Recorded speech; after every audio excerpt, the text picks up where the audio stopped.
დღეს ვისაუბრებთ კამპანიაზე 121. ეს კამპანია უკვე მე-6-ად გაერთიანებს ახლა ყველას, ვინც გვიყურებს და არ გვიყურებს და სწორედ თქვენის დახმარებით კიდევ $10 ოღონდ ძალიან ბევრი ჩაირიცხება ბერი ანდრიას ფონდის ანგარიშზე და ეს ყველაფერი მოხმარდება იმ ბავშვებს, რომლებიც ყველაზე მეტად საჭიროებენ ახლა ყურადღებაში, სითბოში და კიდევ იმ დახმარებებში, რომელიც ღირს ფული.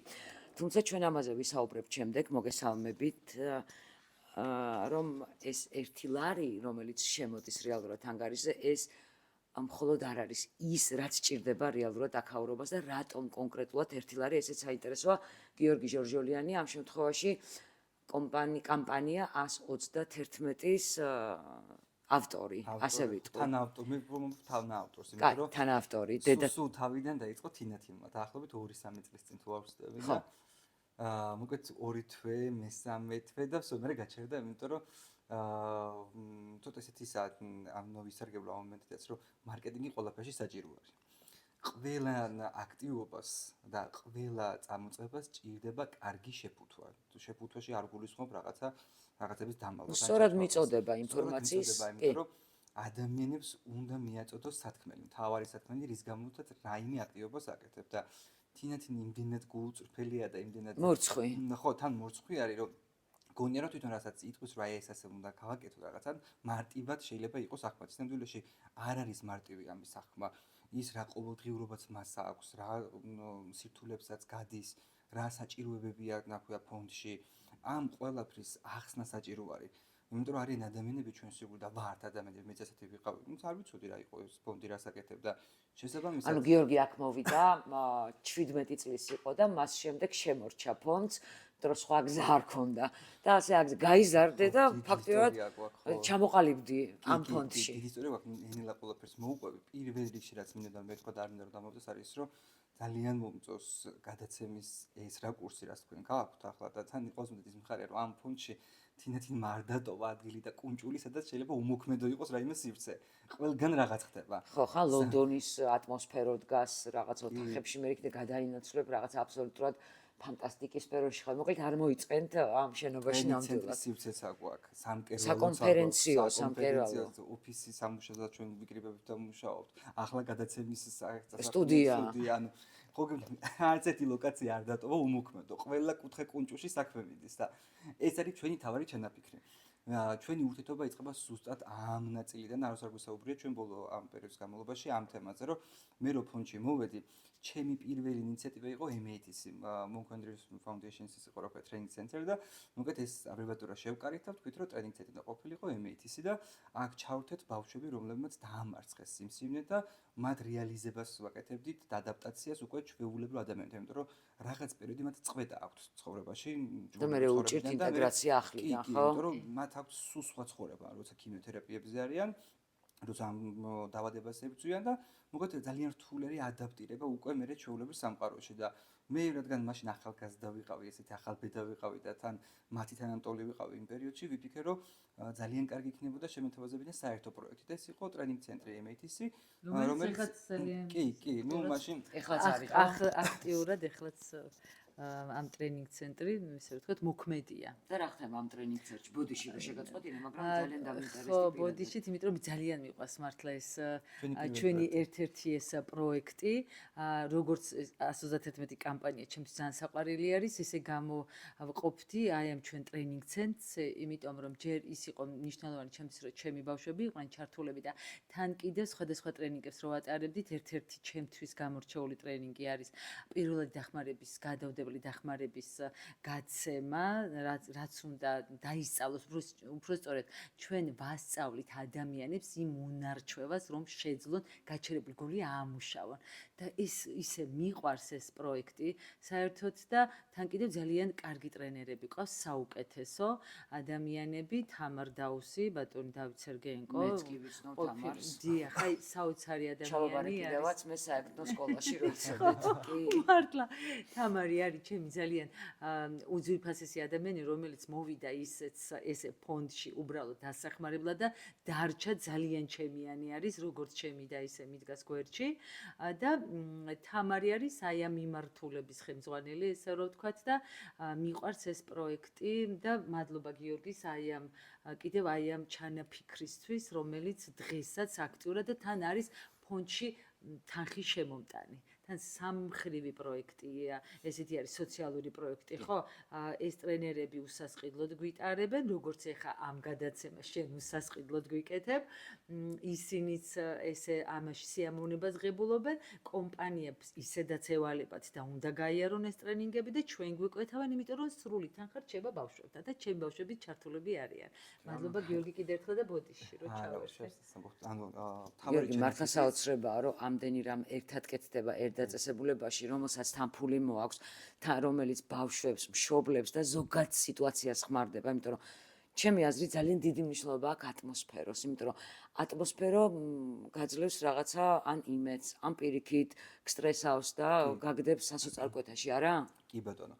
და აი ამ ვიწყებდი, როცა მოვედი ფონდში 8-9 წელს ჩემი სათვალავე არეული გვაქვს ჩვენ ყოველთვის რაღაცა წლებში ვევემთხოვით და მოდი ძალიან დიდი ხნით როცა მოვედი ჩემი მთავარი ჩანაფიქრი იყო, როცა თიანეთის ვესაუბრებოდი, მე ვივლი და მოდი დავიწყოთ ისეთი რაღაცა და ვაკეთოთ ისეთი პროექტები, რომელიც ფულს შემოიტანს და სასარგებლოდ გავაკეთებთ ადამიანებისთვის და კომპანიებისთვის, რომ მათხოვრობა არ ყოფილიყო და არ ყოფილიყო ის, რომ აი სტანდარტული ფონდი, რომელიც მოწყალებას ითხოვს. შევქმნათ ჩვენ თვითონ და ჩვენი თანამშრომლობა აქედან დაიწყო, როცა ესეთი უნივერსიტეტისთვის ვაკეთებდით პროექტს, გქონდა საქველმოქმედო რაღაცა პროექტი. და იქ იყო წარმოდგენილი ნივთები, რომელსაც ბავშვები აკეთებდნენ. ანუ ჩვენი შვილობილები, ხო. აი აქედან წამოვიდა ჩემი ინიციატივა, რა უნდა გამეკეთები ამ ფონდში. ანუ ჩვენ ვქნით ჩვენი ხელებით. და ვითარდებით სულ. კი, აი ძალიან ბევრი რამე იციან ბავშვები, როცა აქედან მიდიან, როცა ამარცხებენ და უკვე ცხოვრებას იწყებენ, ძალიან მარტივად ადაპტირდებიან და ძალიან მარტივად ცხოვრობენ, იმიტომ რომ ბევრ რამეს სწავლობენ ფონდში. აქ ახალბად თინათინი ისაუბრებდა წინა გადაცემაში, რომ აქ მასწავლებლები დადიან, ანუ ყველანაირად ვცდილობთ, რომ მათი ადაპტირების ის კი არა ზღვაზე მიდიან ახლა, ზღვაზე მიდიან და ერთი სული აქ დროდის სწავლენ, ისეთი ჟრიამულია დერეფნებში. ხო, ანუ ერთი წასვლა უკვე 15 ივლისი იყვნენ, ახლა აგვისტოარი და ახლა მეორე წასვლა უწევთ, ხო, მოკლედ ძალიან ისეთი ცხოვრება აქვს, დრო თემას არ გადავუხვიო, მოკლედ ჩემი მთავარი. ეს უბრალოდ გამახსენდა და გამიხარდა, როგორ ჟრიამულობენ სამზადისისას. აქ ათვლის პერიოდი იწყება და მიხარია ეს, როცა უკვე დავიწყეთ ჩვენი, რა თქმა უნდა, მაგის რაღაცებს აკეთებდნენ, მაგრამ უფრო ბიზნეს ჭრაში გადავედით. მე როგორც ბიზნესმენი ყოველთვის ვცდილობ, რომ ყველაფერი ბიზნესისკენ წავიღო და ვეუბნებოდი, რომ უნდა ვაკეთოთ ბიზნესი. თუნდაც გქონდეს სასტუმრო, თუ მაგრამ მარტივად მიიღოთ ეს თინათინი, მაგრამ ვაკეთოთ ბიზნესი, ძალიან ხისტი განცხადება რა. ისი შემიშე რა ბიზნესი ხალხთან რა საქმესთან გაგშეხება და ხალხი როგორ მიიღებს ამას, არ იფიქრონ ფულს ვაკეთებთ. პირიქით ხალხმა უნდა მიხვდნენ და დაინახონ, რომ ჩვენ ფულს ვაკეთებთ არ ვართ ხელებს შეჩერებულად. ჩვენ რა თქმა უნდა ყველა სანდობა გვჭირდება, მაგრამ როცა ადამიანი დაინახავს, რომ შენც შენი ხელით ქმნი და აკეთებ რაღაცას, რომ შენვე გამოიმუშაო, ამაზე დასაფასებელი არაფერი არა, როცა ფონდი ამას გააკეთებდა. ფონდი გამჭირვალეა? აბსოლუტურად გამჭირვალეა. ანუ ყველა შეგვიძლია ვნახოთ სად მიდის თანხა, ხო? სულ ყველას.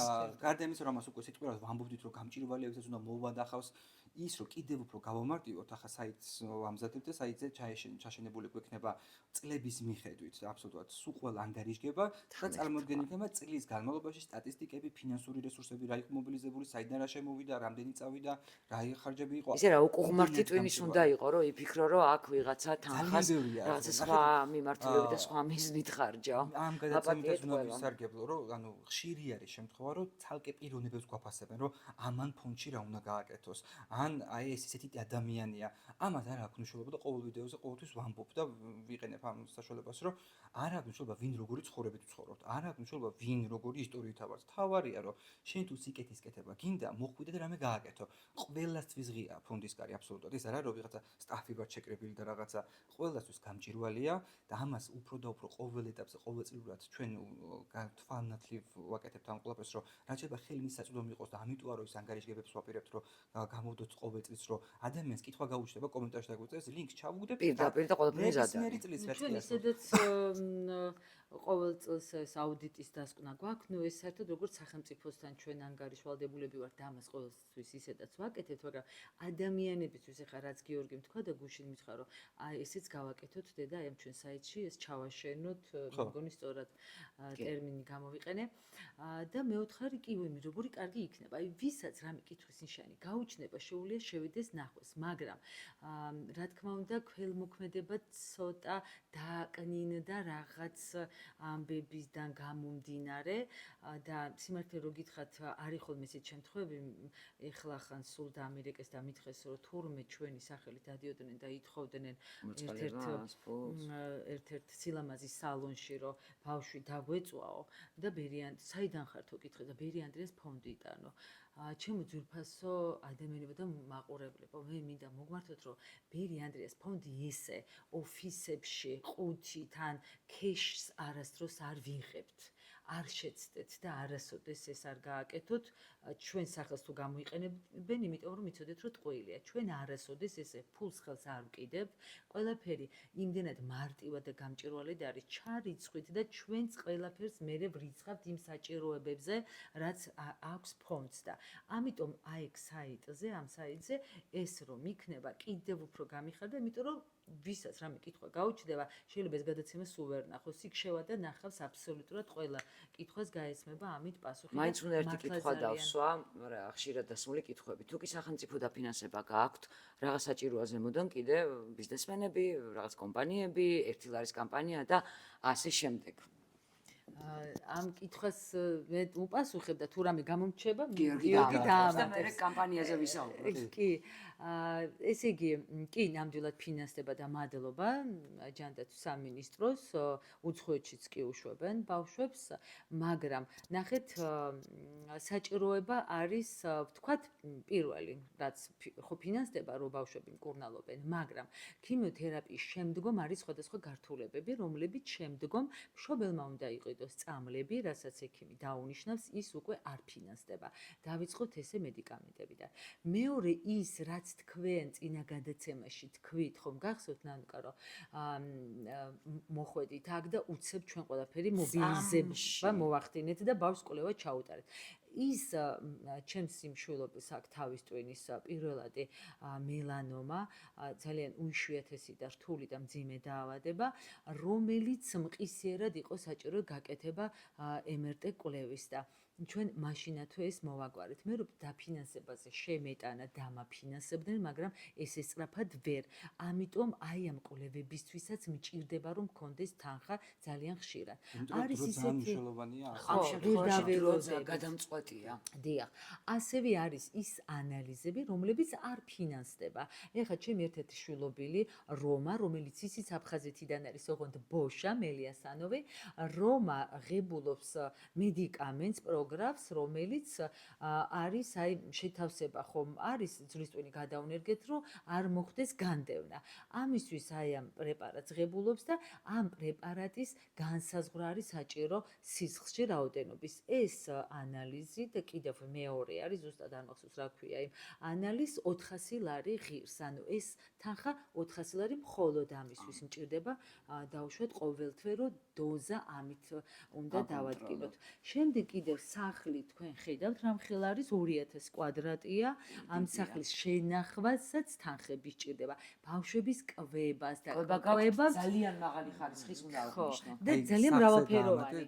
ანუ რისთვის სჭირდება სახლი? რატომ არის ამხელა სახლი? რისთვის გაკეთა და რა საჭიროება ამ პერიოდში? კი, რეგიონებიდან ჩამოსული ბავშვებისთვის არის სიმართლე რო გითხრათ ფონდი და საძინებლები რო გვაქვს 14 საძინებელი გვაქვს.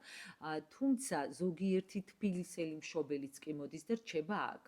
ვისაც ამის სურვილი აქვს, იმიტომ რომ ერთ-ერთმა ჩემო მშობელმა მითხრა, რომ აი სახლში რამდენჯერ გავიყვანე, სულ ვირუსი დაემართა აიკი და იმიტომ რომ ხან მეზობელი შემოვიდა, ხან ვიღაცა და ვერ დავიცავი და აქ უფრო ჩაკეტილი არის, როდესაც პანდემია არის, ხო?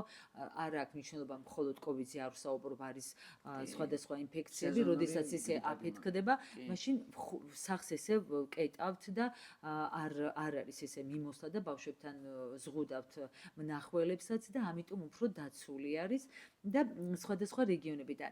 ამ წუთისთვის ახლა რო გითხრათ, დღეს აქ არიან აფხაზეთიდან, ეთნიკურად აფხაზი და ბოშა, არის რაჭიდან ჩამოვიდა ჩემი ერთ-ერთი შვილობილი, რომელიც საოპერაციოდ ვამზადებთ, ოსეთიდანაც ყავს ბავშვი, ასევე არიან მინდა ვთქვა, ცოტა გულდასაწყვეტი არის ჩემთვის აჭარიდან, რომ ბავშვები არ მყავდეს სეზონი და დღე არ არის ფონდში.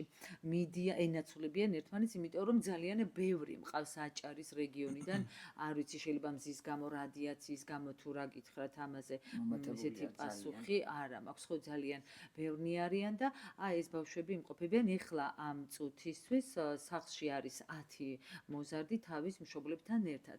უბრალოდ ვიტყვი იმას, რომ როდესაც არიან ჩვენი ესე იგი დაკარგული ტერიტორიები თუ ოკუპირებული ტერიტორიებიდან ისინი წლები აქვს, ცხოვრობენ ვერ მიდიან, ანუ აქ არიან და არიან.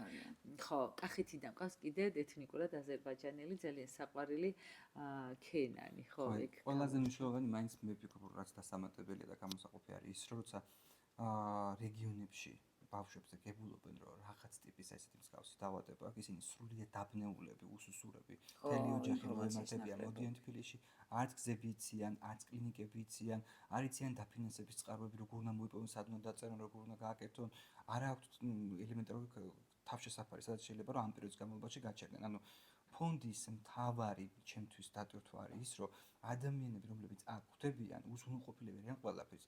თუ საჭირო არის ტრანსპორტირება არის ეს, კვება, კი, ნამდვილად არის ყველაფერი. ჩვილი საწოლიც გაქვთ, ჩვილი ბავშვისთვის, ხო?